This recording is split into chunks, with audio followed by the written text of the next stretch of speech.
Hi there. Hi, Hello. this one is for Evan. Oh, Yeah. all right. Yeah, take five. Take five. Cool. Anybody else want to ask while she's talking? Yeah, you're doing Sorry. great. No, Go sorry. ahead. Wait for you. My brain is like him right now. My brain isn't working. I know. Happens. It's hot outside. So I know we all know that jazz unfortunately has an undemisable phase in every continuity of movies from certain papers. Favors, and also even in your movie where he gets hurt. Do you think do you think the writers just had it out for jazz in general? Because Yeah. in the TFA, there was an original script where he was going to get pulled, like in the movie of Favors. Yeah. So you think they just have it out for him? Or Yeah. There's a lot of jazz slander out there, and I think it's 2016. We put a stop to it, right? Today, right now. Yes. Yeah. Of course. I know. He's not. You know what? Real talk though. I've always toyed with this idea in my mind of like jazz is so prominent. Like, what if he got a spin-off? Yes. God, I don't know who I have to talk to. Like something. I'll talk to someone. Like he opens a bar in, South Louisiana, Yeah, and then he fights crime. It's Like Soho. as crime rolls through town, Yeah. he's like, "I'm not just a bartender that looks like a robot." Yeah. Or just like crime happens and he just doesn't get involved. He's like, it's not my problem. That's true. I kid. Yeah. All right. Thank you. Thank you. Thank you. Going on here. Hello again. Hello. Hi. Didn't you mention something about Idiocracy, the movie? Yes. What role did you play, if you played a role? Okay, sir. So to answer that question, pardon? Or were you additional crew? Okay, sir. So, do you remember the scene where Luke Wilson gets arrested Oh, and then tattooed? oh yeah. That's me. Yep. You were like, I did put in a identification put in. That's me. Yeah. That's me. Thank you for not arresting me, sir. Oh, the day is young. Yeah. Hello, sir. Hello. Hi. Hi there. If you had a choice to voice another character in Transformers 1, what would it be? Probably Jazz.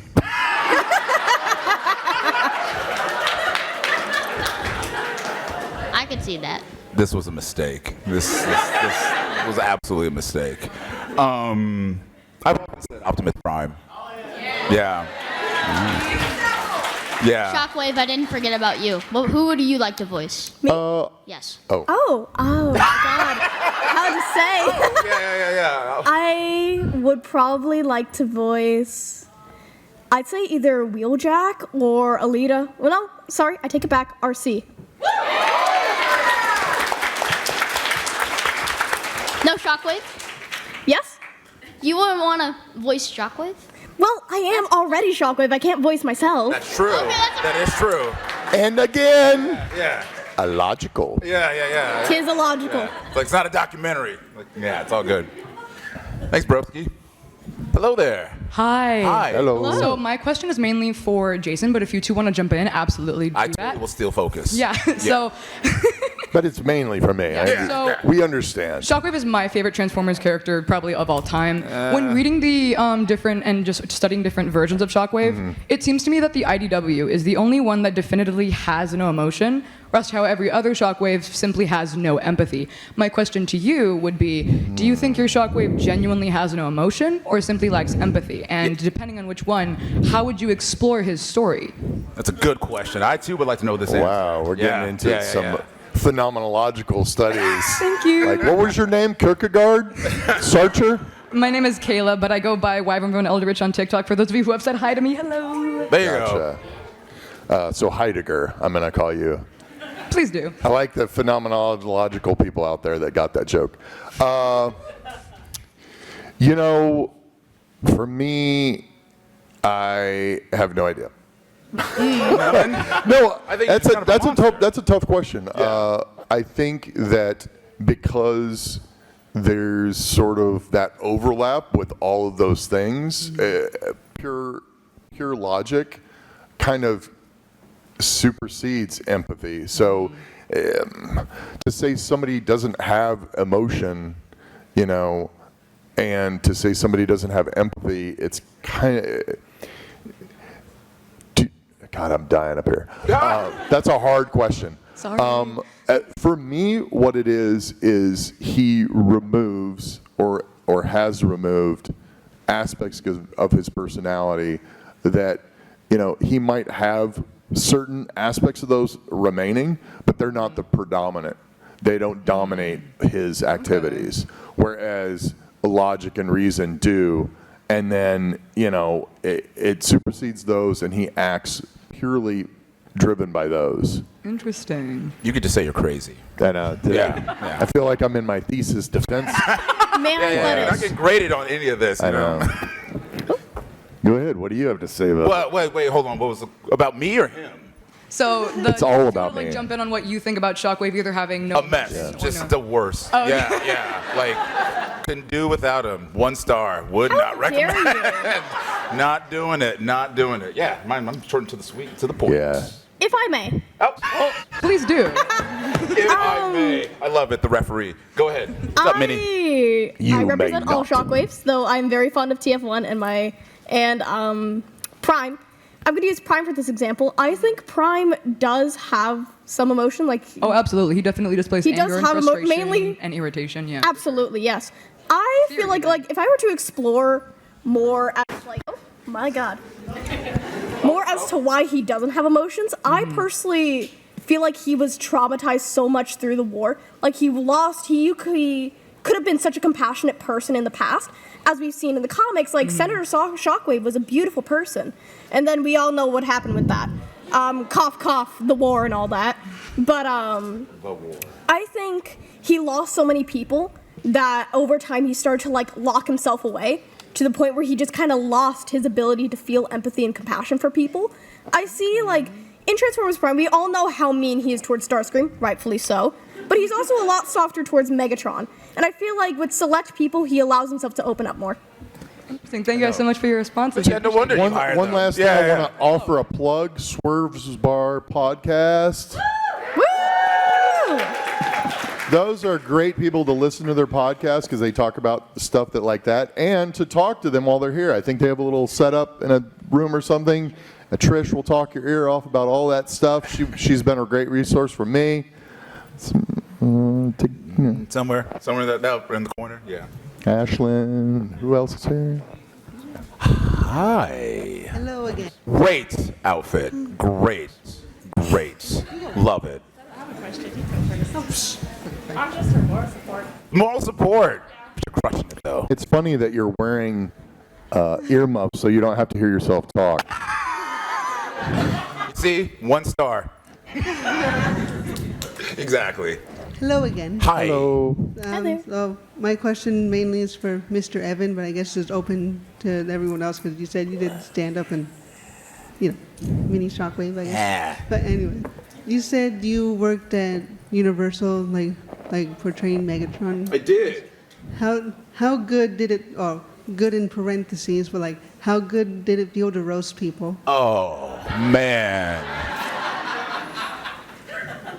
Have you ever had a sundae and pizza and like a burger? It's better than that. Oh, it was like oxygen. Yeah. Oh, I couldn't get enough of it. Yeah. Just to see the looks on people's faces, you just say, like, you go just to the line of inappropriate. Just to the line. You know what I mean? I always got away with it pretty well. But, yeah, sometimes people unintentionally, they'll just tee it up for me. And I'm like, oh, I'm swinging. You know what I mean? I'm just about to be a home run. And, of course, it always got to laugh because I'm hilarious and humble. No, I loved it. And then even being Optimus Prime, on the flip side of it, we would get a lot of Make-A-Wish kids. So, yeah, listen, you guys, there's a lot of times I'd have to, like, mute the microphone and just like, oh, my God. Because, like, you can, like, see, because on our little setup, you can, like, zoom in and see faces, and then, like, they'll, like, okay, I don't work there anymore, so, like, I'm going to give you all a little tease. So, like, someone will come up, and there's a microphone here. So, like, the Nest team can be like, so this is Timmy, Optimus. Like, Timmy is, like, it's his birthday or whatever. So I'm always like, greetings, Timmy. I am Optimus Prime. Blah, blah, blah, blah, blah, blah, blah, blah, blah. And then, like, happy birthday, Timmy. And then he'd look up like, Mom, he knows my name. Mute. Oh! I made Timmy's day. Yeah. There's a couple of times they really got me. So the job was very fulfilling in that regard, and then just hilarious in the other regard. So I love that job. Yeah. Beats getting roasted, right? It's true. Or losing a leg. Or getting punched in the eye. But yeah. Thank you. Thanks. Thank you. Oh man. Hit me. Wow. Yeah. Hello, how are Hello. you guys doing Hi today? there. Good. How are Doing you? great. I'm doing well. So I just want to say TF1 is amazing. We all can agree. Love that. And my question would be for Jason and Evan. If your character were to become a Prime, what would their name be, and who would you get rid of? He became a Prime. Wait, what was the second part of the question? You said, what would her name be? Yeah, and what would your name be if you were able to choose it? Like how Orion became Optimus Prime. I'll go. I sort of got an education on Exodus last night and learning about Shockwave going back in time and becoming a Prime. So I have to read that, which I have not. But I feel like he would immediately get rid of all the Primes, get rid of every challenge to his agenda, because any challenge to his agenda would be illogical to have around. I think And Jazz. and me, of As course a he would. footnote, it would be like, all the Primes are dead. Yeah. And get rid of that one. Yeah. No, I think I would go by Jazz Hands, and my campaign would be the power of friendship. You know. Yeah.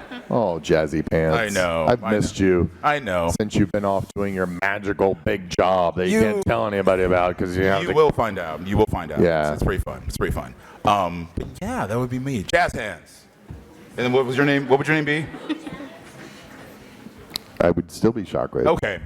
Well. I'd be Shockwave Prime. Shockwave Prime. Prime Shockwave Prime. Prime time Shockwave Prime. Yeah. Yeah. Well, thank you. Thank you. Of course. Thank you. Hello. Hi there. My name is Brooklyn, and I'm a sophomore at the Orange County School of the Arts, Hey. and I do musical Amazing. theater there. And in my personal belief, I think that acting, whether it's on screen or off screen, or whether it's on stage or just like even if it's like the minor or major roles, that it's some of the most soulful things that someone can do, is that not only put yourself in a character, but also make sure that the character is being true to how you perceive it and not how anyone else can perceive it, because there's only one you. Right. So my question for the both of you is that throughout your whole acting careers, or just throughout your entire time that you've been interested in acting, what is the most meaningful piece of advice that you think that you've gotten that has personally been with you throughout your whole careers? I can go ahead and just say off the bat, when I was in college, I had 3 professors my senior year when we were out the door. All of them kind of did different times, said the exact same thing. If you can keep a teachable spirit, you'll work forever. Because the second you feel like you know everything and I can just do everything, you're putting a ceiling on yourself. So just kind of be open to you know what? I don't know everything. And even though I get a new job, I'm going to walk into this job as if I don't know anything. Because then by the end of it, hopefully I've learned something. Yeah. I've dealt with a lot of anxiety my whole life, and having the bigger the opportunity that I perceived, the more pressure I put on myself, and subsequently I would ruin that opportunity because I would subconsciously sabotage myself. And so great actor Charles Durning once told me that they're just boomerangs. You just throw them out. And the performance that you're doing, when you do an audition, when you do a rehearsal, when you do anything, that is your goal. Yep. The goal is doing that because you love it, and quit looking for goals and quit looking for bookings and all that. That's a byproduct of actually doing the actual work and loving it. Yeah. Yeah. Thank you I so agree. much. Of course. Also, Hasbro's marketing team needs to step it up because Transformers 2 will happen. And marketing was horrendous for Transformers 1. It was a phenomenal movie. We didn't say that. Yeah. That was her. You're a fan saying that, but you know we support fans and whatever they say. Thank you so much.